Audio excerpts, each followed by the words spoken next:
Halo, Assalamualaikum warahmatullahi wabarakatuh. Kembali lagi bersama saya di mata kuliah Kalkulus.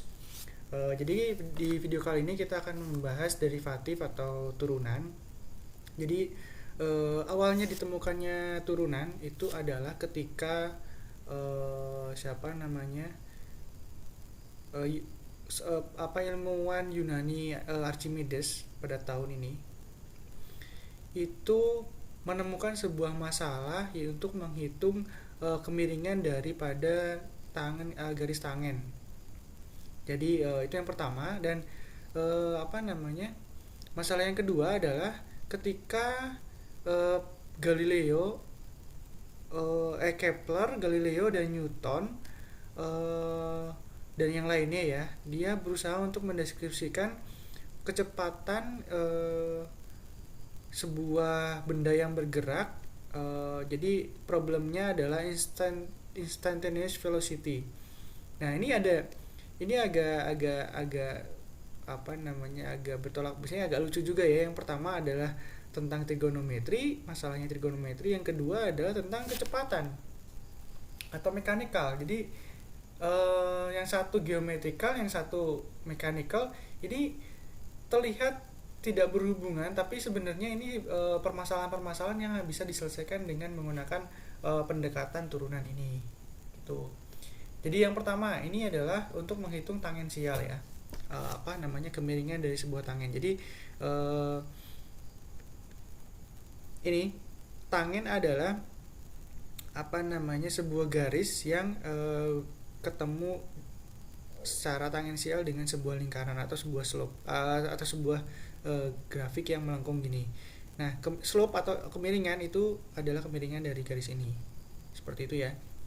Jadi si Archimedes ini mengetahui nih, ini kemiringannya berapa dari garis yang apa namanya, menyentuh sebuah lingkaran atau sebuah apa namanya, kalau ini kan kurva ya, sebuah kurva atau sebuah, iya, garis kurva ini.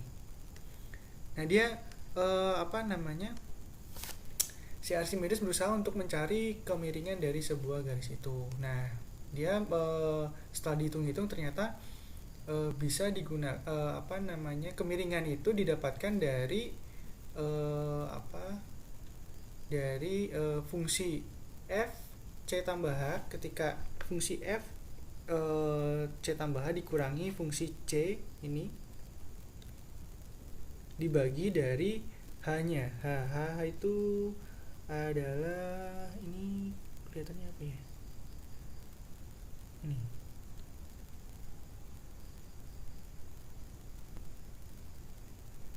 Ya. Ini dikurangi ini, jadi ini dibagi dengan h-nya ini. Jadi diketahui dapatkan nilai dari kemiringan dari apa namanya, slope-nya itu. Nah, kan tapi kan ini sebenarnya tidak pas seperti itu ya, makanya digunakan lah yang namanya limit gitu. Jadi untuk nilai yang mendekati nilai yang lain,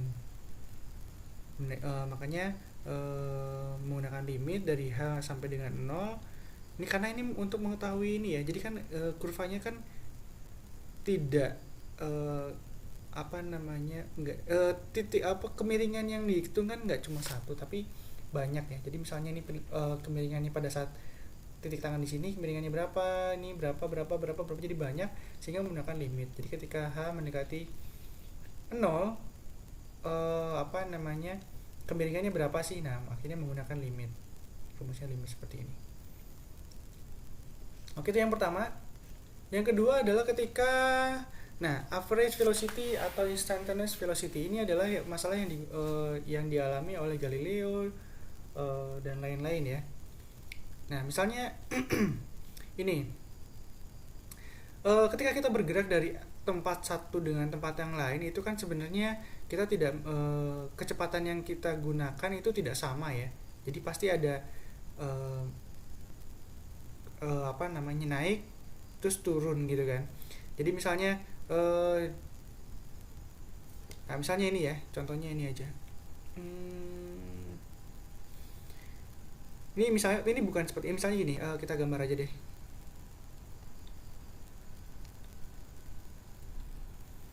Oke, kita gambar aja. Ini adalah bayangan ketika kita contoh ya. Cancel. Ini misalnya gini. Kecepatannya ini velocity.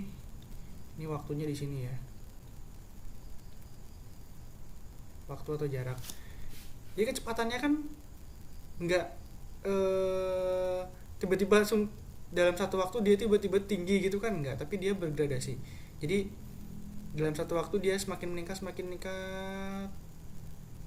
tapi di titik tertentu dia pergerakannya tidak linear lagi karena kecepatannya kan semakin tinggi terus agak yang karena mungkin ada masalah di perjalanan sehingga juga kecepatannya juga agak ditahan. Jadi pada dalam satu waktu dia pasti akan berkurang juga. Misalnya agak direm, ada masalah, ada belokan, terus dia tambahin lagi kecepatannya. Nah, ini kan seperti ini ya. Jadi tidak datar, tapi dia bisa bisa naik, bisa turun dan segala macam. Nah, seperti itu. Nah, untuk mengetahui slope-nya ini, kemiringan dari tiap slope-nya ini, misalnya tangensialnya di sini sama sih, nanti ujung-ujungnya juga menghitung tangensial dari kemiringan dari sebuah kurva ini. Jadi ternyata bisa digunakan untuk berbagai macam kasus ya. Terus kalau yang ini adalah ketika objek jatuh dari sebuah vakum. Gambar 8. Jadi ketika jatuh itu tes 16 feet. Oke. Jadi ada kecepatan yang ini pertama gini. Dia ketika dia dijatuhkan dari sebuah vakum, itu pertama dia kecepatannya hanya 1 detik ya. Bendanya di sini dijatuhkan, tapi ketika dia tingginya sekian, itu kecepatannya meningkat menjadi 2 second. Jadi itu semakin lama, semakin benda itu bergerak ke bawah, itu nanti kan semakin cepat. Karena misalnya ya, benda jatuh di sini itu kan hanya karena gravitasinya saja. Benda jatuh karena gravitasi. Tapi ketika benda di sini, benda ini jatuh karena gravitasi ditambah dari kecepatan benda itu bergerak. Jadi otomatis semakin lama itu bendanya semakin cepat. Logikanya seperti itu. Jadi kalau misalnya di dalam fisika itu bendanya seperti ini adalah EMG, terus tapi dia di titik tertentu dia udah memiliki kecepatan sendiri. Jadi dia double, jadi kecepatannya gaya yang pertama ditambah gaya yang kedua, seperti itu ya. Semakin bawah semakin cepat, makanya lebih di sini sebutkan dianalogikan sebagai 2 second. Oke, ternyata dihitung-hitung rumus yang digunakan pun akhirnya sama ternyata. Jadi dia menggunakan average itu diketahui, dihitung-hitung ternyata sama nih. Fungsi dari C tambah H dikurangi fungsi C dibagi H. Ini tuh sebenarnya ada pembagiannya ya. Pembagiannya gini, gitu. Nah, ternyata dihitung-hitung memiliki rumus yang sama, limit H mendekati 0 FC dikurangi fungsi FC dibagi H. Nah, setelah itu dapat disimpulkan bahwa masalah-masalah yang dialami oleh Archimedes dan Galileo Galilei itu akhirnya dapat dipecahkan dengan pendekatan yang sama, yaitu pendekatan turunan, yaitu yang menggunakan limit ini. Rumusnya seperti ini. Jadi ini adalah cikal bakal dari turunan, fungsi dari 1 tambah H dikurangi R dibagi H. Oke, seperti itu. Ini adalah contoh-contoh soalnya. Oke, jadi langsung ke derivatifnya sendiri. Jadi rumusnya seperti ini. Turunan adalah limit dari ini. Oke, jadi gini ya. Cari ini langsung ke contoh soalnya. Cari ketika fx itu adalah 13 x kurangi 6, maka turunan dari turunan dari fungsi ini dengan x sama dengan 4 itu berapa? Oke, kita masukkan dulu ya. Ini masukkan. Jadi sesuai dengan rumus f x tambah ini, rumusnya di ini, dikurangi f4 dibagi h. Oke. Jadi tadi kan fx-nya adalah 13x dikurangi 6. Jadi ketika f4 itu adalah sama dengan 13 kali 4 dikurangi 6. Sama dengan berapa?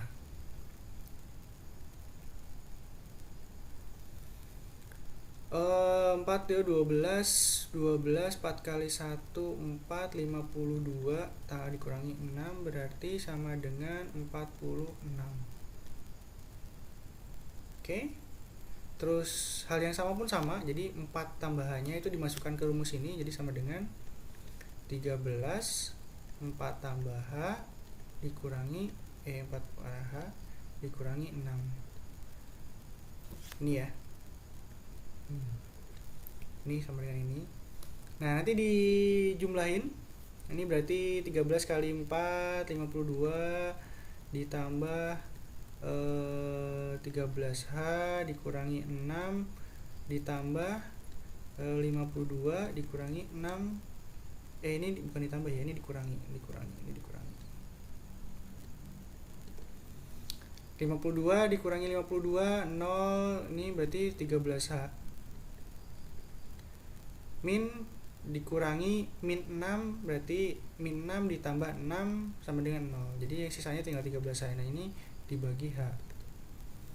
Terus limit h mendekati 0 hanya dicoret ini kan 13. Jadi limit h 13 sama dengan 13. Oke. Itu. Oke, yang berikutnya juga sama. Nah, jadi ketika x pangkat 3 ditambah 7x, turunan dari fx nya berapa sih? Nah, ya tinggal dimasukkan aja. X tambah h pangkat 3 ditambah 7 x dikurangi h dikurangi fx nya kan x pangkat 3, jadi dimasukin lagi ke sini dibagi h. Dimasukin ini x pangkat 3 x pangkat 3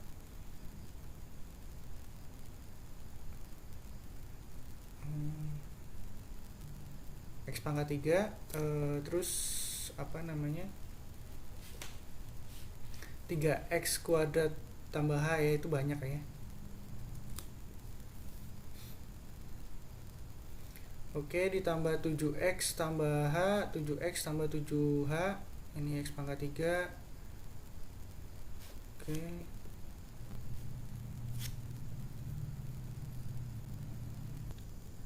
Baik, ini ya x tambah h pangkat 3 ditambah 7x tambah h. Jadi kalau misalnya kita hitung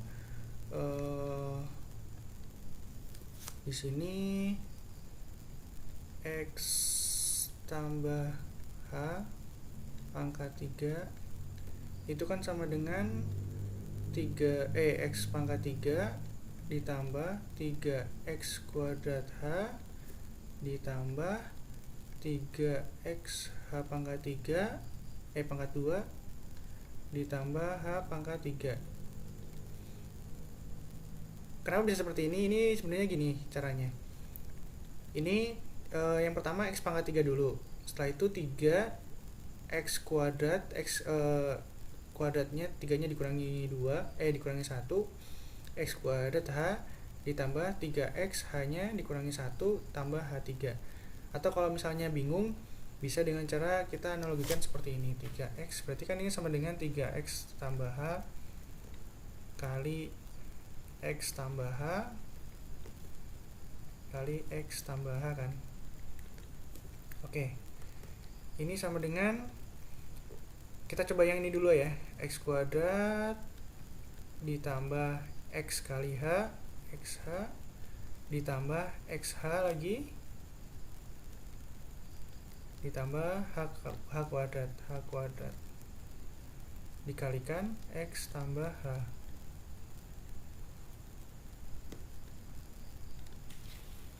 Ini ya,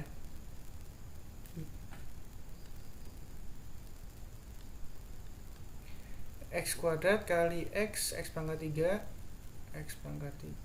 ditambah X kuadrat H ditambah oh enggak, ini XH, aduh sorry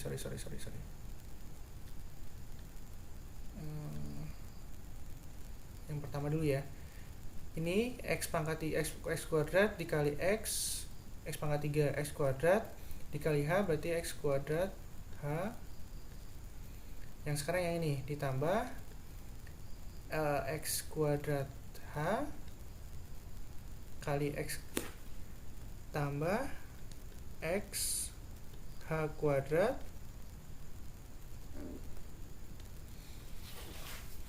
oke, ditambah yang ini sekarang sekarang ditambah X kuadrat H ditambah ini kali ini X H kuadrat ditambah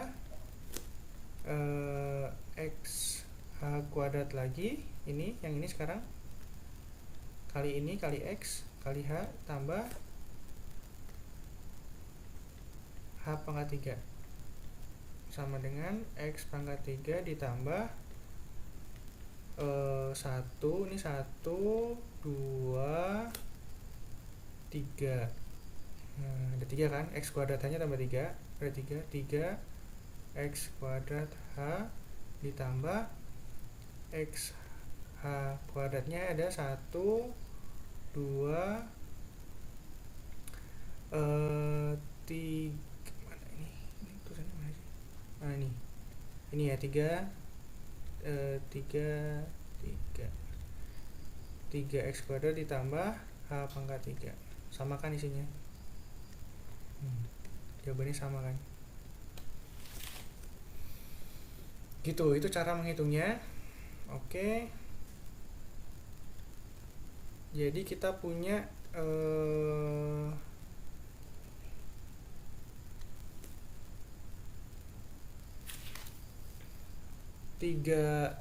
X pangkat 3 ditambah 3X kuadrat H ditambah 3X H kuadrat ditambah H pangkat 3 ditambah 7X tambah 7H dikurangi X pangkat 3 dikurangi 7X. Ini coret X pangkat 3 nya coret, jadi kita punya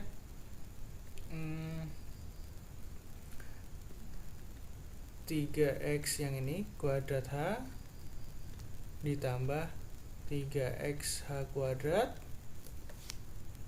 ditambah H3 tambah 7H yang ini, samakan dengan yang ini. Nah, limit ini kan H mendekati 0 ya, berarti H mendekati 0 berarti ini 0, ini 0, ini 0.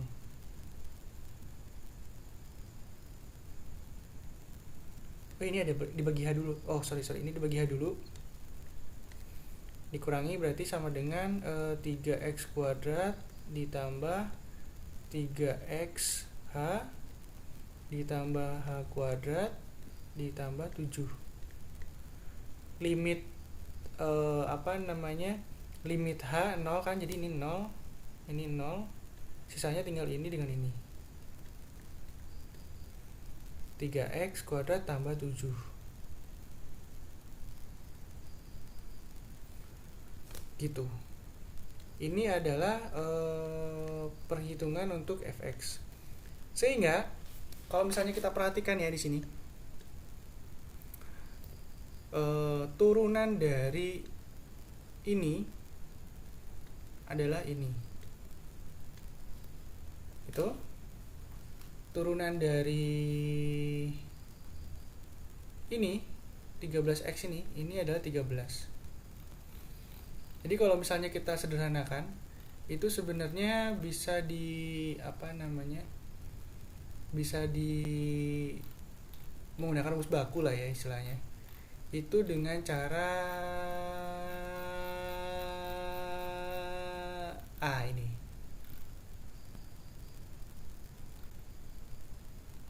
Seperti ini.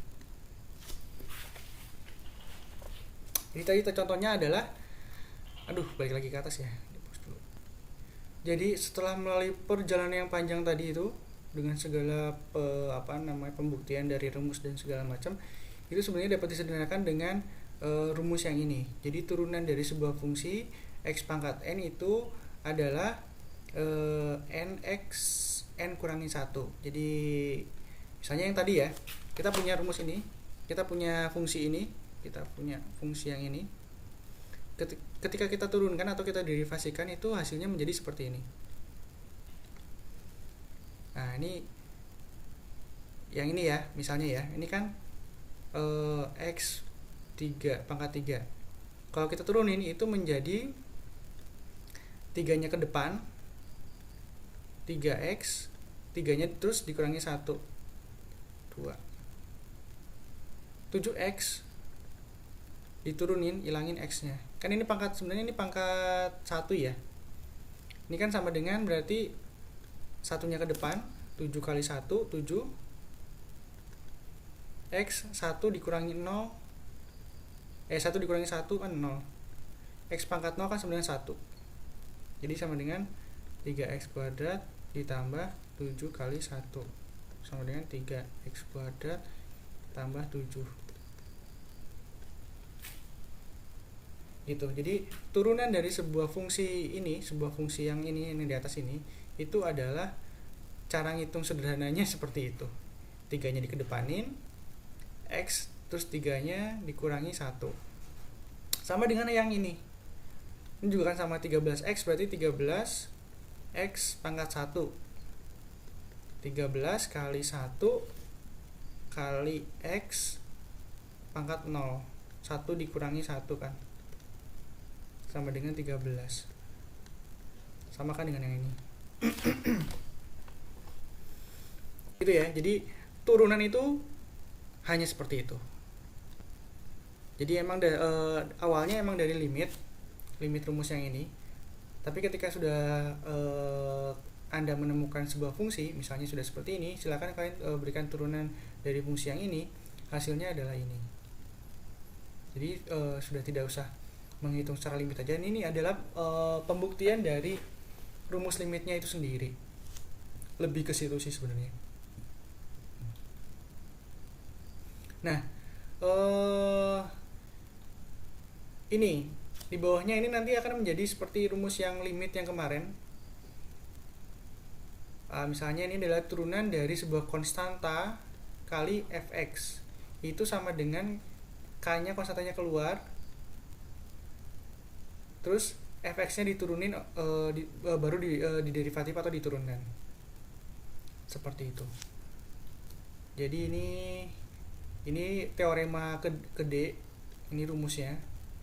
Jadi nanti kalau misalnya dikumpulin itu hampir sama kayak limitnya kemarin. Jadi kalian bisa baca di sini. Tapi secara umum proses penurunan dari sebuah fungsi, misalnya tadi ini yang contohnya adalah x pangkat 6, x pangkat 9. Itu berarti 9-nya ke depan, jadi 9 x, 9-nya kurang 1 jadi 8. Turunan dari fungsi x pangkat 9 adalah 9x pangkat 8. Gitu. Wah, sampai 100 pun sama. 100 ke depan, x 100 dikurangi 1 pangkat 99. Ini adalah pembuktian dari rumus yang ini ya. Jadi ketika ada sebuah fungsi k kali sebuah fungsi itu bentuknya bisa x pangkat 3, x2, x kuadrat tambah 5 atau segala macam, itu fungsi namanya. Jadi ketika ada proses penurunan atau dx ya, kita tulis dx saja dari ini konstanta, ini sama dengan k-nya bisa keluar kali dx dari fx gitu. Oke, ini rumus yang pertama atau teorema pertama ya, meskipun teoremanya D, k-nya bisa keluar. Ini pembuktiannya. Terus ini contohnya seperti ini. Jadi misalnya ada turunan dari 4/3 x pangkat 9. Nah, 4/3 nya bisa dikeluarin dulu karena ini konstanta, tidak berubah. Nah, jadi 4/3 misalnya ini ya, 4/3 kali 9x 8. Nah, ini coret jadi 3 sama dengan 12x pangkat 8 yang ini. Oke. Nah, ini adalah aturan penambahan.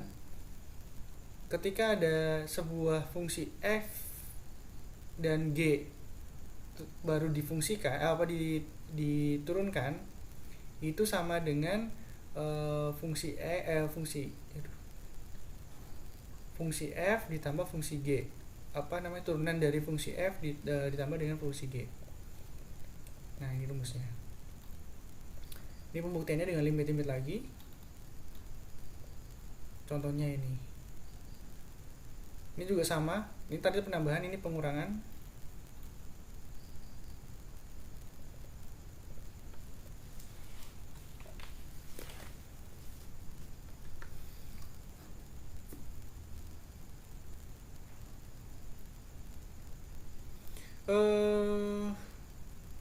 Ini contohnya gini ya. Tapi sebenarnya kalau diturunin secara langsung juga gampang sih. Jadi tetap misalnya ini 5x tambah 7x kurangin 6. Ini 2 kali 5 10x, 2 kurangi 1 1 tambah 7x, 1 kurangi 1 0. Udah sama kan? Meskipun akhirnya menggunakan beberapa teorema, tapi sebenarnya kalau dibuat sederhana ya ternyata sama juga sih caranya. Ini kan sebenarnya 5 ini tadi menggunakan teorema E. Jadi teorema D apa E ya? 5 nya dikeluarin, 5 terus baru di x kuadratnya diturunin. Jadi 5 kali 2x. Tapi sebenarnya ya langsung aja sih. Kadang-kadang tuh ya perlu dibuat ribet juga. Oke, ini juga sama. Ini turunin langsung juga, ini turunin langsung, secara langsung juga bisa.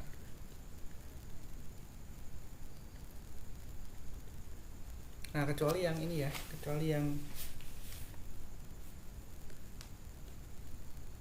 misalnya ini ada fungsi gx sama dengan x, fungsi hx sama dengan 1 tambah 2x. Nah, fungsi fx adalah gx kali hx. Oke. Nah, cari turunan dari fungsi fx. Nah, berarti kan fx adalah gx kali hx, berarti gx-nya adalah x ya. Jadi gx itu sama dengan gx sama dengan x, fungsi h itu sama dengan 1 ditambah 2x. Terus carilah turunan dari fx. Fx adalah gx kali x, berarti gx kali hx sama dengan x kali 1 ditambah 2x. Turunan dari ini adalah, ya udah dibuat gampang aja sih, x ditambah dikalikan langsung 2x kuadrat. Setelah itu ini kan fx nih, turunan dari f ada coraknya, kalau turunan itu ada coraknya ini, berarti kan sama dengan 1 ditambah 4x gitu ya. Nih jawabannya nih, 1 tambah 4x. Terus turunan dari gx itu berarti yang ini, berarti 1 isinya. Oke. turunan dari HX 2 berarti isinya, karena 2 langsung diturunin ya. Oke, terus buktikan bahwa dfx itu tidak sama dengan d turunan dari g x kali turunan dari hx. Oke, turunan dari fx tadi berapa? 1 tambah 1 tambah 4x kan. Ini turunan dari fx. Ini ya, turunan dari fx kan ini nih. 1 tambah 4x. Oke, turunan dari gx dikali turunan dari hx. Turunan dari berarti 1 kali 2, 2. Ini kan tidak sama dengan 2.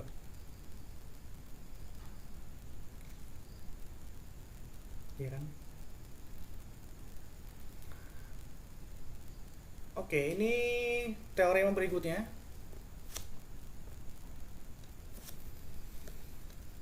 F kali G diturunin X itu sama dengan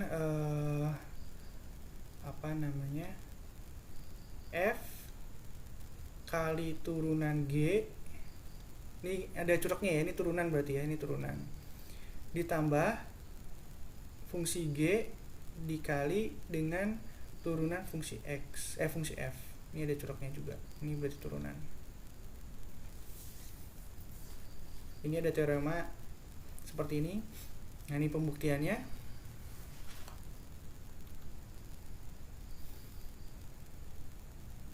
Atau turunan dari fx kali gx itu sama dengan turunan fungsi f kali turunan fungsi g ditambah fungsi g dikalikan fungsi f.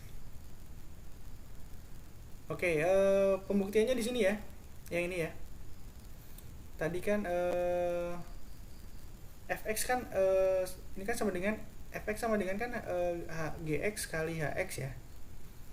Kita coba aja.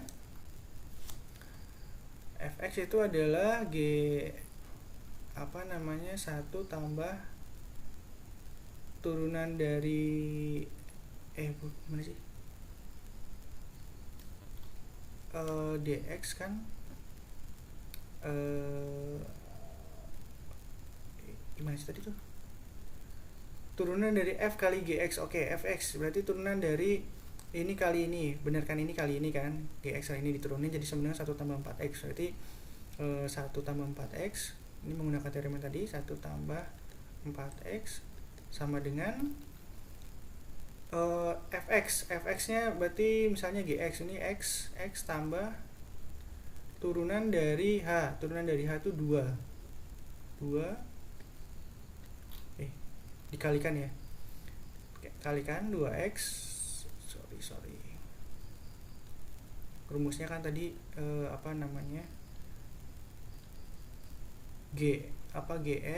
gx dikalikan dengan turunan dari hx, berarti 2x ditambah gx 1 turunan dari gx 1 dikalikan 1 tambah 2x.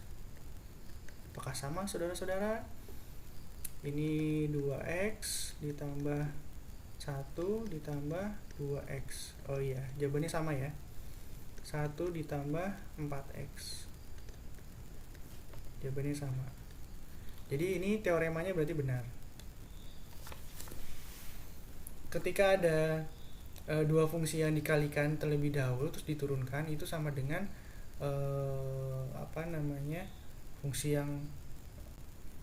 fungsi pertama dikalikan dengan fungsi kedua, turunan fungsi kedua ditambahkan fungsi kedua yang dikalikan dengan turunan fungsi ke pertama. Pembuktiannya untuk yang ini ya. Oke, ini juga sama. Ini pembagiannya. Kalau pembagian lebih ribet lagi. Fungsi g-nya dikuadratkan. Oke, ini hanya istilahnya contoh-contoh saja. Oke, ini yang terakhir. Jadi ketika turunan dari X pangkat min N itu ternyata ya hampir sama aja. Min N, ininya min N nya ke bawahin, X min N dikurangi 1. Sama kan kayak tadi, misalnya X pangkat N nya ke depanin, X N kurang 1. Kalau yang tadi kan min, ya cuma minnya jadi min aja. Oke, untuk yang derivatif saya cukupkan sekian dulu untuk video yang ini. Sampai ketemu di video berikutnya. Nanti kalau misalnya ada tugas, saya akan buat lain tugas seperti yang bahasa Inggris kemarin. Oke, cukup sekian. Terima kasih. Wassalamualaikum warahmatullahi wabarakatuh.